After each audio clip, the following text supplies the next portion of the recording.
ناظرین کرام، اگلا پروگرام ہے راہ عمل۔ یوسف علیہ السلام سے جس وقت اس بادشاہ نے کہا تھا کہ میں نے خواب دیکھا ہے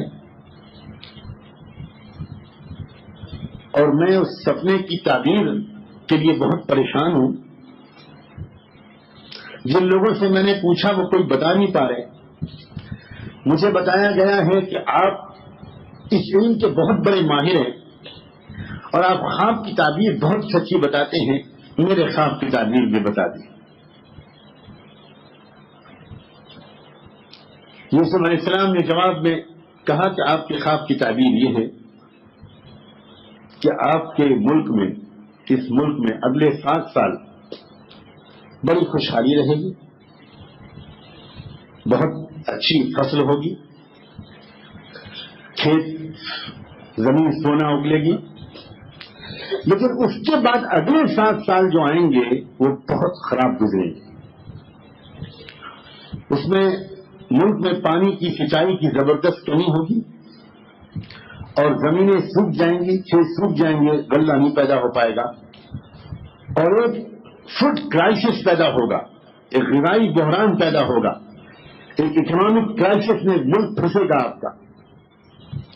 یہ خواب صاف صاف بتا رہا ہے۔ لیکن سلام ہو یوسف کی ہمدردی پر، انہوں نے صرف خواب کی تعبیر نہیں بتائی، انہوں نے آگے چل کر محبت بھرے انداز سے اس ملک کو اس اکنامک کرائسس سے بچانے کی ایک ترکیب بتائی اور یہ کہا کہ اس سے بچانے کی ترکیب یہ ہے کہ جو شروع کے 7 سالوں میں خوب غلہ پیدا ہوگا،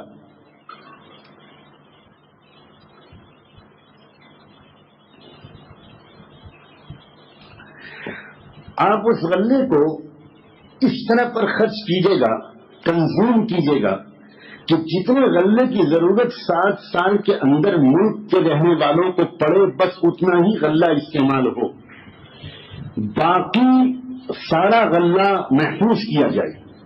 اور محفوظ کرنے کی ترکیب بھی بتائی، ایگریکلچر سائنس کا ایک زبردست اصول بتایا، فوڈ اسٹور کرنے کا ایک زبردست سائنٹیفک اصول بتایا۔ انہوں نے کہا کہ گیہوں کی بالیاں کے اندر سے اگر گیہوں کا دانہ نکال لیا جائے گا تو وہ پھر زیادہ رک نہیں سکتا باہر، وہ خراب ہو جائے گا۔ اس لیے جتنے گیہوں کی ضرورت آپ کو ان 7 سالوں میں پڑے، آپ ہر سال کی فصل میں سے اتنے ہی گیہوں کے دانے بالیوں میں سے نکالیے گا اور باقی دانوں کو بالیوں کے اندر محفوظ کر دیجیے گا۔ وہ ایسا زبردست کور ہوتا ہے کہ اس کے اندر کوئی کیڑا نہیں جا پائے گا، کوئی بیماری نہیں جا پائے گی، اور وہ اسٹور کیجیے گا۔ ہر سال کا جو بچا ہوا غلہ ہو اس کو اسٹور کرتے رہیے، وہ آپ کو اگلے 7 سال میں کام آئے گا جب کہ فصل نہیں ہوگی۔ نوجوانوں، مسلمانوں، اللہ قرآن کی اس بات کو کسی طرح تمام ہندوستان میں مسلمانوں تک پہنچا دے، ایک ایک ایمان والے تک اللہ تعالیٰ یہ کسی طرح بات پہنچا دے، اور اس کو پہنچانے میں ہم سب کو اللہ تعالیٰ استعمال کر لے۔ جس بادشاہ کو اور جس حکومت کو یوسف علیہ السلام یہ مشورہ دے رہے تھے، اسی حکومت نے یوسف علیہ السلام کو مکمل بے گناہی کے باوجود جیل میں ٹھونس دیا تھا اور 9 سال ان کے جیل میں گزرے تھے، پورے ملک میں بدنام کیے گئے تھے۔ ان سے بڑھ کر کوئی پاک دامن شریف انسان اس ملک میں شاید نہیں تھا، لیکن اس کے باوجود ملکوں کی مصلحتیں ہوتی ہیں، سیاسی مصلحتیں ہوتی ہیں، اس کے تحت حکومتوں کو بڑے ظلم کرنے پڑتے ہیں بعض وقت۔ آپ بتاؤ، اگر میں اور آپ اسی جگہ پر ہوتے، آج کا کوئی مسلمان اس جگہ پر ہوتا، میں تو صاف لفظوں میں کہنے کی ہمت کر رہا ہوں، جب وہ یہ خواب سنتا آج کیا کہتا اس کے جواب میں؟ یہی تو کہتا کہ آنے دو وہ وقت، اب اس پوری ظالم قوم کو بھوک سے تڑپتا ہوا دیکھ کر میں کہے لگاؤں گا، اب میری باری آئے گی، تم نے بہت ظلم کیا ہے اور مجھے جیسے بے گناہوں کو جیل میں ٹھوسو. اب تمہاری پوری قوم بھوک کا شکار ہوگی. لوگ تڑپ تڑپ کر مریں گے اور میں ہنسوں گا اور میں دیکھوں گا کہ کس طرح اللہ تعالیٰ مظلوموں کا بدلہ لیتا ہے. لیکن یاد رکھنا اصلی مسلمان کبھی کسی کا برا نہیں چاہ سکتا.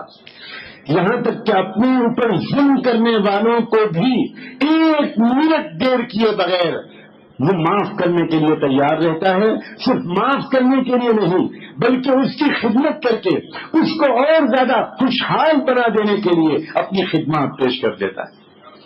سلام ہو یوسف علیہ السلام پر اور ان کے ان اخلاق عالیہ پر, ان کے ظرف پر, ان کے بلند حوصلے پر کہ انہوں نے جب یہ ترکیب بتائی. کیا ضرورت ان کو ترکیب بتانے کی؟ بادشاہ نے ترکیب نہیں پوچھی تھی. بادشاہ نے صرف خواب کی تعبیر پوچھی تھی. وہ بتا دیتے اور فارغ ہو جاتے, ختم. لیکن نہیں, محبت کرنے والا انسان اس طرح نہیں سوچ سکتا. ہمدردی کرنے والا انسان اس طرح نہیں سوچ سکتا. یہ نبیوں والی سوچ نہیں ہے. مشکل یہ ہے کہ آج کے مسلمانوں کی سوچ لیڈروں والی سوچ ہو گئی ہے, نبیوں والی سوچ نہیں ہے.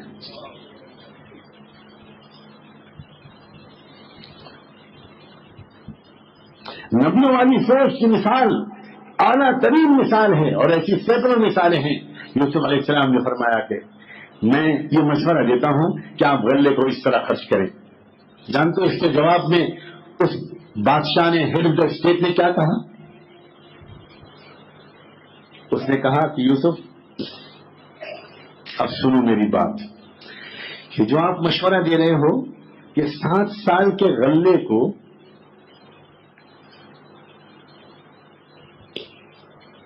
14 سال تک اس طرح خرچ کرنا ہے, تب یہ ملک بچ پائے گا. یوسف, میں اپنے ملک کو جانتا ہوں, میں اپنی بیوروکریسی کو جانتا ہوں, میں اپنی کیبنٹ منسٹرز کو جانتا ہوں, میں اپنے آفیسرز کو جانتا ہوں. میں جانتا ہوں ان میں سے کوئی ایسا ہمدرد اور ایماندار نہیں ہے جو اس ایمانداری کے ساتھ غلے کی حفاظت کا نظام چل سکے. نہ ان میں پروفیشنل ایفیشنسی ہے, نہ ان میں پیشہ ورانہ مہارت ہے, نہ ان میں وہ ہمدردی اور اخلاص ہے.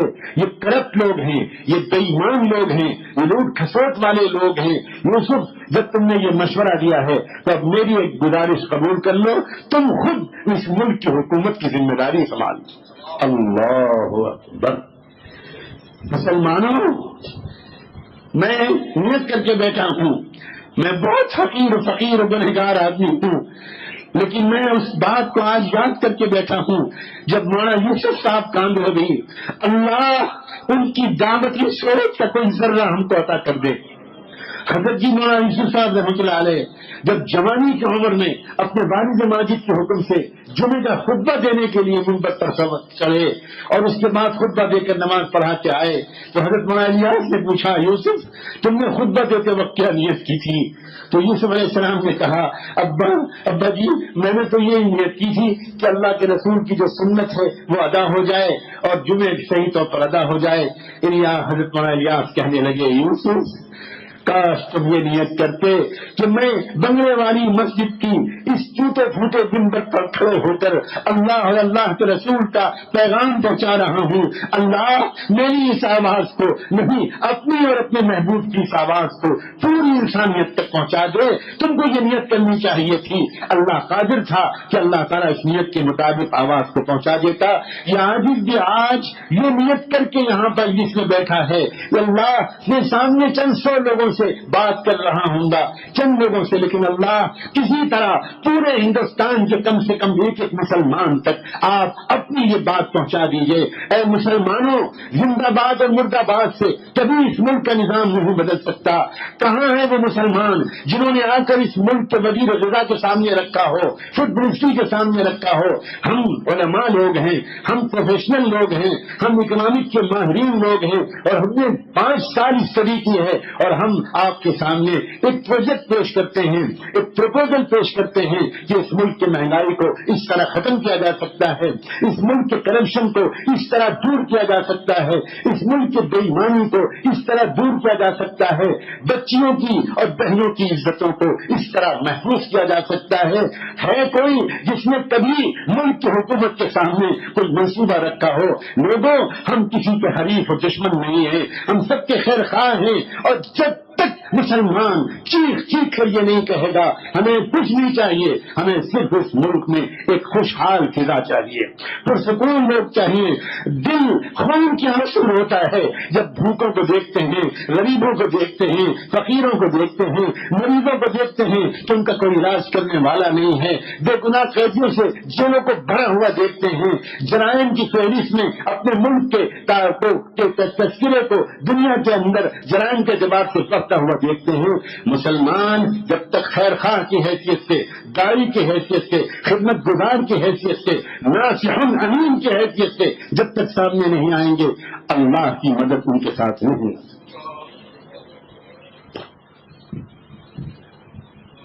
اس کی جمعیت کو نہ کر اقوام مغرب پر قیاس، اس کی جمعیت کو نہ کر اقوام مغرب پر قیاس، خاص ہے ترکیب میں قوم رسول ہاشمی۔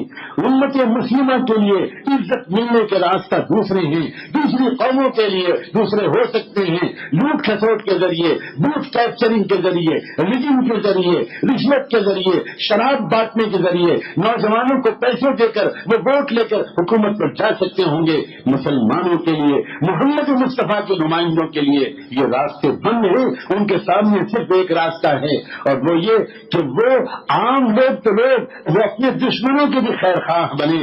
تم ہمارے دشمن اس لیے ہو کہ تم ابھی تک ہم کو پہچانے نہیں، اور تم ہم کو پہچانے اس لیے نہیں کہ ہم وہ ہیں ہی نہیں جو ہم کو ہونا چاہیے، تو قصور تمہارا کم ہے، ہمارا زیادہ ہے۔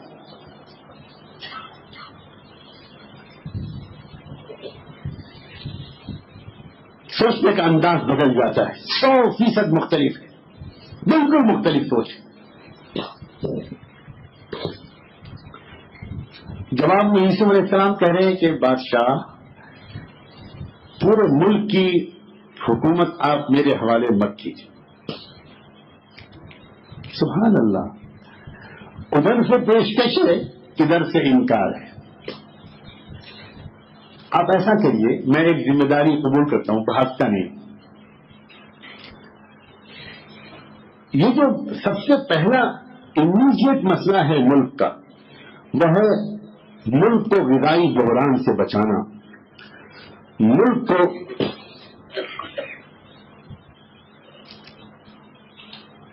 فوڈ کرائسس سے بچانا، اس غربت سے بچانا، اس اکنامک کرائسس سے بچانا۔ یہ کام آپ میرے حوالے کر دیجیے۔ اجعلنی علی خزائن الارض، اس لیے کر دیجیے کہ انی حفیظ علیم، اس لیے کر دیجیے کہ میرے اندر میرے مالک کی بہت مہربانی سے دو چیزیں موجود ہیں، دو کوالٹیز ہیں میرے اندر۔ ایک تو یہ کہ بہت مالک کا کرم ہے، میں ایماندار ہوں، ایک بھی دانہ ادھر سے ادھر نہ کروں گا نہ ہونے دوں گا، اور علیم، اللہ اکبر، مسلمانوں اسلام کو سمجھو۔ اے معہد امام ولی اللہ دہلوی کے طلبہ اور اے دارالعلوم امام ربانی کے ننھے بچوں، سمجھو کہ اسلام کیا ہے۔ یوسف علیہ السلام نے اس وقت یہ کہا، میں ایماندار ہوں اور میں ایکسپرٹ ہوں، میں ماہر ہوں، انی علیم، میں غذا کی حفاظت، غلے کی حفاظت، اس کے پراپر ڈسٹریبیوشن، اس کی صحیح تقسیم، ان سب چیزوں کا میں ماہر ہوں۔ میں خاندانی کسان ہوں، میں فلسطین کا رہنے والا ہوں، میرے خاندان میں کھیتی ہوتی ہے، مجھے پتا ہے اچھی طرح کہ یہ غلوں کی حفاظت کیسے ہوتی ہے اور ان کی تقسیم کیسے ہوتی ہے۔ اس لیے آپ مجھے آپ یہ ذمہ داری ثبت کر دیجئے۔ مسئلے کا حل کیا ہے؟ مسئلے کا حل یہ ہے کہ امت مسلمہ ہزاروں لاکھوں کی تعداد میں حفیظ علیم تیار کر دے، ایسے افراد تیار کر دے جو ایک طرف تقوی والے ہوں، ایماندار ہوں، ماہر ہوں اور ماہر بھی ہوں، فن کے ماہر ہوں، مختلف فنون کے ماہر ہوں، لا اینڈ آرڈر کے ماہر ہوں، منسٹری فارن ریلیشنز کے ماہر ہوں، ہوم افیئرس کے ماہر ہوں. جب تک مسلمان اپنے اندر ایمانداری اور تقوی اور اس کے ساتھ ساتھ یہ مہارتیں نہیں پیدا کریں گے، جب تک ویلیوز اور پروفیشنلزم دونوں اپنے اندر نہیں لائیں گے، ہم اس قابل نہیں ہو سکتے کہ ہم اس ڈوبتے ہوئے اور پریشان حال ملک کے سامنے کوئی حل رکھ سکیں. ہمیں کوئی خاص امید نہیں ہے، نیک تمنائیں ہماری سب کے ساتھ ہیں، لیکن ہم زمینی حقیقتوں کو سامنے رکھ کر یہ امید نہیں کر پا رہے ہیں کہ اچانک ایک دم سے ملک کے سارے حالات بدل جائیں گے، پورے ملک کے لوگ جھوٹ بولتے رہیں، پورے ملک کے لوگوں کے اخلاق نہ بدلیں، ان کی نیتیں نہ بدلیں، ان کے مقاصد نہ بدلیں، ان کے اہداف نہ بدلیں، ان کی زندگی کی ترجیحات نہ بدلیں، ان کی اپنی جو ترجیحات ہوتی ہیں ان کی پسند نہ بدلے، اور بس ایک آدمی بیٹھ کر پورے ملک کے اندر کے سارے ظلم کو ختم کر دے گا، انصاف لے آئے گا. کاش ایسا ہو سکتا. اگر ایسا ہوگا تو دنیا میں سب سے زیادہ خوشی ہم کو ہوگی، دنیا میں سب سے زیادہ خوشی ہوگی. none would be happier than us. بالکل صاف الفاظ میں کہہ رہا ہوں، کسی کے ذریعے سے ہو انصاف پھیلے گا، اس سے خوشی کی کوئی بات نہیں ہے. مہنگائی ختم ہوگی، اس سے خوشی کی کوئی بات نہیں ہے. بدعنوانی ختم ہوگی، اس سے خوشی کی کوئی بات نہیں ہے. کرپشن ختم ہوگا، اس سے خوشی کی کوئی بات نہیں ہے. سوشل جسٹس قائم ہوگا، اس سے خوشی کی کوئی بات نہیں ہے. نا برابری ختم ہوگی، اس سے ختم خوشی کی کوئی بات نہیں ہے. دھرم اور ذات پات کی بنیاد پر بھید بھاؤ ختم ہوگا، اس سے زیادہ خوشی کی کوئی بات نہیں ہے. لیکن ہم کیسے امید کریں؟ ہم نے بھی دنیا کو کچھ سمجھا ہے. ہم کیسے امید کریں کہ یہ سب ہو جائے گا؟ ہم کیسے امید کریں؟ یہ سب تو تب ہوا تھا جب کچھ ایسے لوگ تیار ہوئے تھے جنہوں نے اپنے پیٹ پر پتھر باندھے تھے، جنہوں نے اپنے گھر میں چولہے ٹھنڈے کیے تھے. یہ تو تب ہوا تھا جب ایسے لوگ تیار ہوئے تھے جو گھر میں ماں بیٹی سے کہتی تھی، بیٹی اگر دودھ کم ہے تو پانی ملا دو نا. بیٹی کہتی ہے کہ اماں آپ کیسی بات کر رہی ہیں؟ امیر المومنین حضرت عمر نے منع کیا ہے، میں پانی نہیں ملا سکتی. ماں کہتی بیٹی جب تم گھر کے اندر پانی ملاؤ گی امیر المومنین عمر کو کیسے پتا چلے گا؟ نوجوان تمہاری لڑکی کہتی ہے اماں آپ کیا بات کہہ رہی ہو؟ امیر المومنین کو پتا نہیں چلے گا تو کیا میرے آپ کے اور امیر المومنین کے رب کو بھی پتا نہیں چلے گا؟ میں پانی نہیں ملاؤں گی. جب تک ایسے لوگ تیار نہیں ہوں گے ملک کے مسائل حل نہیں ہو سکتے، عالم کے مسائل حل نہیں ہو سکتے. یہ خالی رومانٹک سوچ نہیں ہے، ہم دل و جان سے ایک کوشش میں لگنا چاہتے ہیں. اللہ ہمیں توفیق دے دیجیے، اسباب اور وسائل دے دیجیے، ساتھ دینے والے لوگ دے دیجیے. کہاں ہے؟ ہم تو اگر کبھی حکومت سے بات بھی کرتے ہیں اپنے مسائل، اپنے حقوق، اپنے مسائل، اپنے حقوق، اعتراضات، اشکالات، یہ زبان نہیں ہے جو نبیوں نے بولی ہے. نبی جب حکمرانوں سے بات کرتے تھے تو اس زبان میں بات نہیں کرتے تھے کہ روٹی کا حق دے دو، کپڑے کا حق دے دو، مکان یہ دے دو، یہ دے دو، وہ دے دو. انبیاء علیہ السلام تو چاہتے تھے ہمارے بدن پر جو کپڑے ہیں خدا کرے وہ بھی تمہارے کام آ جائیں، ہمیں تم سے کچھ نہیں لینا، بس صرف اس ملک کے مظلوموں کے ساتھ انصاف کر دو، کمزوروں کے ساتھ انصاف کر دو. اللہ ابتعثنا لنخرج من شاء من عباده من عبادة العباد الى عبادة رب العباد. ہم کیوں آئے ہیں؟ ہم بندوں کی غلامی سے نکال کر رب کی غلامی تک پہنچانے کے لیے آئے. انسانوں کو غلام بنا رکھا ہے اور ہم سے یہ دیکھا نہیں جاتا. ہم انسانوں کو غلامی سے آزادی دلانا چاہتے ہیں، خود کچھ لینے نہیں آئے. ومن دور الادیان الى عدل الاسلام. اور جتنے ظلم کے جو طور طریقے دنیا میں چل رہے ہیں ان سب سے انسانوں کو چھٹکارا دلا دینا چاہتے ہیں اور انسانوں کے اپنے مالک کا، ان کا بتایا ہوا جو انصاف کا سسٹم ہے اس کا مزہ ان کو چکھانا چاہتے ہیں. ہم لینے کے لیے نہیں آئے ہیں، ہم دینے کے لیے آئے ہیں. جب امت کی سوچ یہ بنتی ہے کیا خود اعتمادی پیدا ہوتی ہے، کیا کیفیت دل دماغ کی ہوتی ہے. فلاں حکومت میں آ گیا، ڈر جاؤ، گھبرا جاؤ، اب کیا ہوگا؟ انا للہ و انا الیہ راجعون. کیا ہو رہا ہے کیا ہم اس بات کا اب ثبوت پر ثبوت پیش کرنے کے لیے قسم کھا چکے ہیں کہ دنیا والے جان لو ہم ایمان والے نہیں ہیں؟ ہمارے لمبے کرتوں سے دھوکے میں مت آنا، ہماری لمبی داڑھیوں سے بھی دھوکے میں مت آنا، ہم تو ایمان والے لوگ بھی جانتے ہو ایمان والے کیسے ہوتے ہیں؟ قرآن میں نقشہ کھینچا ہے، الذین قال لهم الناس ان الناس قد جمعوا لكم. عجیب واقعہ پیش آیا،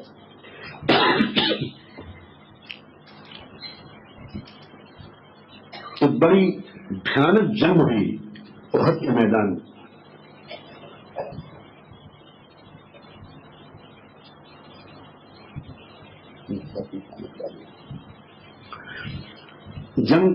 جنگ ہوئی بڑی بھیانک، بڑے عجیب حالات آ گئے. آخر میں 70 صحابہ شہید ہو گئے، 50 سینکڑوں زخموں سے چور ہو گئے. خود حضور پاک صلی اللہ علیہ وسلم بری طرح زخمی ہوئے.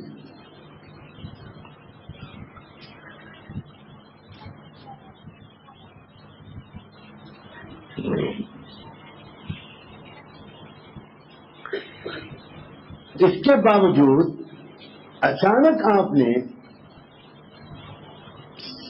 صحابہ کو حکم دیا، زخمی صحابہ کو، خون بہ رہا ہے، تیر لگے ہیں، تلواروں سے کٹے ہیں، پٹیاں بندھی ہیں، بری حالت ہے، اور حکم دیا کہ میرے ساتھ چلو. یہ جو ابو سفیان کی قیادت میں جو فوج یہ تباہی مچا کر واپس پلٹ رہی ہے مکے کی طرف، ہمیں اس کا تعاقب کرنا ہے اور اس کا پیچھا کرنا ہے. اور عجیب بات آپ نے حکم دیا، فرمایا میرے ساتھ کوئی وہ آدمی نہیں چلے گا جسے کوئی زخم نہ لگا ہو، صرف وہ لوگ چلیں گے جو زخموں سے چور ہیں. صلاۃ و سلام ہو اللہ کے رسول، کیا قیادت ہے آپ کی، کیا لیڈرشپ ہے آپ کی. یہ لیڈرشپ کا لفظ تو آپ کی شان میں توہین معلوم، مجبوراً بولنا پڑتا ہے تاکہ لوگ کسی طرح منشا کو سمجھیں. عجیب آپ کے عجیب موڈ ہوا کرتے تھے، عجیب آپ کے اقدام ہوا کرتے تھے. جانتے ہو اس کا فائدہ کیا ہوا؟ سوچو ذرا نیچے اتر کے سوچو. علماء نے لکھا ہے اگر پڑے رہتے وہ صحابہ وہاں تو اب جسموں کے زخم بہت معمولی ہوتے ہیں، اصل ہوتی ہے نفسیاتی شکست، اصل ہوتی ہے ڈی مورلائزیشن، مورال گر جائے. اب پڑے رہتے ہیں یار کیا ہو گیا، جنگ ہار گئے، حضور کو بھی زخم لگ گئے، ہمارے 70 لوگ شہید ہو گئے، تو نفسیاتی طور پر قوم احساس کمتری میں مبتلا ہو جاتی. آپ نے ایک عجیب و غریب فیصلہ کیا، چلو. اب صحابہ تو اطاعت کرنے والے لوگ تھے، کہنا ماننے والے لوگ تھے، اٹھ گئے. آپ کاش کہ کبھی حج کے سفر میں تجربہ ہوا ہو، کبھی جماعتوں میں نکل کر تجربہ ہوا ہو. کبھی ایسا ہوتا ہے جماعت بہت تھک کر کہیں پہنچتی ہے اور ساتھیوں کا خیال ہوتا ہے کہ بس سب تو، اور امیر صاحب اصلی امیر صاحب ہوتے ہیں، اور امیر صاحب تربیت کرنے کا فن جانتے ہیں. اور امیر صاحب ساتھیوں سے کہتے ہیں کہ ماشاء اللہ دیکھو یہ اللہ پاک کا راستہ، کتنے پیارے لوگ ہیں، واہ واہ واہ، بڑی ہمت والے، کیا چہرے پر نور ہے اور کیا شاندار ماشاء اللہ. اور ایک تقاضا ہے، اگر اس محلے میں بھی ہم چلے جائیں تو وہاں پر تو خاصے لوگ جمع ہیں، اگر اس گاؤں میں چلے جائیں 150 لوگ مل جائیں گے، اور کیا پتا وہ اللہ کے راستے میں نکل جائیں. ہاں بھائی چلو بھائی، چلو چلو چلو چلو چلو. اب کچھ ساتھی بڑی بشاشت سے اور کچھ بیچارے، لیکن ہوتا پھر کیا ہے، جو چل دیتے ہیں نا ان کی ساری تکان ختم ہو جاتی ہے. عجیب تجربہ ہے، بڑا مزہ آتا ہے، کیا پیارا راستہ ہے یہ. مجھے بھی ایسے امیر خوب ملے ہیں. ہمارا ایک فلسطینی ساتھی تھا شوقی، کیا عظیمت والا انسان تھا. جماعت کو بیٹھنے نہیں دیتا، لیٹنے نہیں دیتا تھا، تھکان مارتا تھا، خوب کام لیتا تھا۔ ہم سب نوجوان طلبہ تھے اور تقریباً 40-45 کی جماعت چل رہی تھی، اور پہاڑ پر چڑھ کر پیدل چڑھنا پڑتا تھا، کوئی راستہ نہیں تھا۔ گاؤں اوپر 2 کلومیٹر اوپر پہاڑ پر ہم لوگ چڑھ کر اپنا سامان لے کر گئے، وہاں پہنچے، آرام سے سب سامان رکھا۔ اب مشورہ ہوا خدمت کا، الحمدللہ نوجوانی تھی میری، جذبات تھے، ہمیشہ خدمت میں ضد کر کے آگے بڑھتا تھا۔ اور اب یہ ہوا کہ نیچے سے پانی لانا ہے، 2 کلومیٹر نیچے جانا ہے اور نیچے سے بالٹیوں میں پانی اوپر لانا ہے، تب جا کر وہاں وضو ہوگا، استنجا ہوگا، کھانا پکے گا۔ اب یہ سب کر لیا، سب کچھ ہو گیا، تھک کے مارے یہ حال کہ ہر ہڈی دکھ رہی تھی اور ہر ہڈی بول رہی تھی پناہ کیا اللہ کوئی اور امیر ہوتا تو اچھا تھا۔ لیکن کیا ہوا، اچانک عجیب و غریب حال امیر صاحب پر طاری ہوا۔ امیر صاحب نے کہا کہ واہ واہ واہ واہ، کیا شباب ہیں، شباب الاسلام، اللہ اکبر، خلفاء الانصار والمہاجرین۔ ارے سامنے وہ گاؤں ہے جہاں حضرت ابو ہریرہ پیدا ہوئے تھے، وہ گاؤں ہے سامنے، اور ہمارا مشورہ کا رخ دوسرا طے ہوا ہے۔ آج تو مزہ آ جائے، رات کے کھانے کے بعد ساری جماعت وہاں منتقل ہو اور وہ جماعت وہاں اس گاؤں میں وقت گزارے، رات کا وقت وہاں گزارے، اور صبح فجر کی نماز سے پہلے تھوڑا سا گشت کر لیں اور فجر میں وہاں گاؤں والوں کو جمع کر لیں اور وہاں ان کے سامنے بات ہو جائے۔ کیا حضرت ابو ہریرہ کی روح کو اگر پیغام مل گیا تو ہماری مغفرت ہو جائے گی۔ ہڈی ہڈی دکھ رہی تھی، لیکن لوگوں گواہ رہنا، پوری جماعت کھڑی ہو گئی، امیر صاحب سامان میرے سر پر لا دیا، میں چلوں۔ یہ جو مزاج ہوتا ہے قیادت کا، تھکنے مت دو، ہار مت ماننے دو۔ صلاۃ السلام ہو رحمت دو عالم صلی اللہ علیہ وسلم پر۔ آپ نے فرمایا میرے ساتھ چلو، اور صرف وہ چلے گا جس میں زخم لگے ہو۔ عجیب بات، الٹی بات ہے۔ اگر ظاہری اعتبار سے دیکھا جاتا تو کہا جاتا کہ بھئی جو فریش ہیں وہ چلیں، جو تر و تازہ ہیں وہ چلیں، مسئلہ جنگی مہم کا ہے۔ لیکن یہاں تو سوچ کچھ اور ہے، یہاں مسئلہ کچھ اور ہے۔ مسئلہ ہے نفسیاتی طور پر کسی طرح قوم کو کمزور نہ ہونے دینے کا۔ آپ نے فرمایا کہ چلو، اب جانتے ہو اس کا نتیجہ کیا نکلا؟ ایک طرف تو یہ لوگ اور ان کے حوصلے پھر سے بلند ہو گئے، بھول گئے سب اپنے غم۔ ماضی کی طرف، ماضی کو سوچتے رہنے کا علاج ہی یہ ہے کہ ماضی سے توجہ ہٹا کر مستقبل کی طرف توجہ موڑ دو۔ توجہ مستقبل کی طرف فوراً لگاؤ۔ اب ہم کو کیا کرنا ہے، جو ہونا تھا وہ بالکل ہو گیا، اب اس پر کیا باتیں کرتے ہو، اب بتاؤ کہ ہم کو کیا کرنا ہے۔ حضور صلی اللہ علیہ وسلم نے اس قیادت کی حکمت عملی کو اختیار کرتے ہوئے قوم کو مستقبل کی طرف موڑ دیا۔ اب یہ لوگ چلے ابو سفیان کے فوج کا پیچھا کرتے ہوئے۔ وہ سب بہت سمجھدار لوگ تھے، ہر فوج جو چلتی تھی اسے کرنا بھی چاہیے، وہ اس بات کی خبر رکھتی تھی کہ بھئی پیچھے سے کوئی قافلہ آ تو نہیں رہا ہے، تو خبر مل گئی ابو سفیان کو، چلے یہ محمد کے ساتھی اور محمد خود آ رہے ہیں ہمارا تعاقب کرتے ہوئے۔ تو اب الٹی بات ہوئی، ادھر کی نفسیات مضبوط ہو گئی، ادھر کی ہمت بلند ہو گئی، اور ادھر ابو سفیان نے کہا کہ اس کا مطلب ہے ان کے پاس تازہ دم فوج اور ہے، جلدی چلو، بھاگو سے، جلدی چلو جلدی چلو، نکلو جلدی۔ ادھر ان کی ہمت پست اور ادھر ان کی ہمت بلند، اور یہی نہیں، ابو سفیان بھی کمانڈر ان چیف تھا، زبردست ذہین انسان تھا، اس نے فوراً ایک چال کا جواب چال سے دیا، اور اس نے ایک شخص جس کا نام بھی کتابوں میں آیا ہے، نعیم بن مسعود، اس کو کہا تم جاؤ اور جا کر مدینے میں یہ بات پھیلاؤ، یہ خبر پھیلاؤ کہ بہت زبردست حملے کی تیاری ہو گئی ہے، سامان بھی اکٹھا ہو گیا ہے، فوج بھی اکٹھا ہو گئی ہے، اور بس آج نہیں تو کل ایک بہت بڑا حملہ مدینے پر اب مکے والے آ کر کرنے والے ہیں، یہ خبر پھیلاؤ تاکہ ادھر ان کی ہمتیں پست ہوں۔ دیکھو ایک گروہ دوسرے کی ہمت پست کر رہا ہے، اپنی ہمت بلند کر رہا ہے، وہ گروہ ادھر ہمت پست کر رہا ہے، اپنی ساتھیوں کی ہمت بلند کر رہا ہے۔ میچ میں یہی ہوتا ہے۔ آج کے مسلمان حضرت وہ ظلم کر رہے ہیں، یعنی بالکل ایسے ہی معاملہ جیسے کہ فوج شکایت کرے کمانڈر صاحب سر وہ گولی چلا رہے ہیں، ادھر سے گولی آ رہی، تو فوج کا کمانڈر کہے گا آپ کیا سمجھ رہے تھے گلاب کے پھول آئیں گے؟ لکھنؤ کا اتنے مجموعہ کا آپ کا استقبال ہوگا، آپ داماد کیوں اسی سے تشریف لائیں؟ آپ بارات میں آئے کیا؟ کیا پاگل پن ہے، کیا نان سینس باتیں کرتے ہیں لوگ. الإحسان والكرم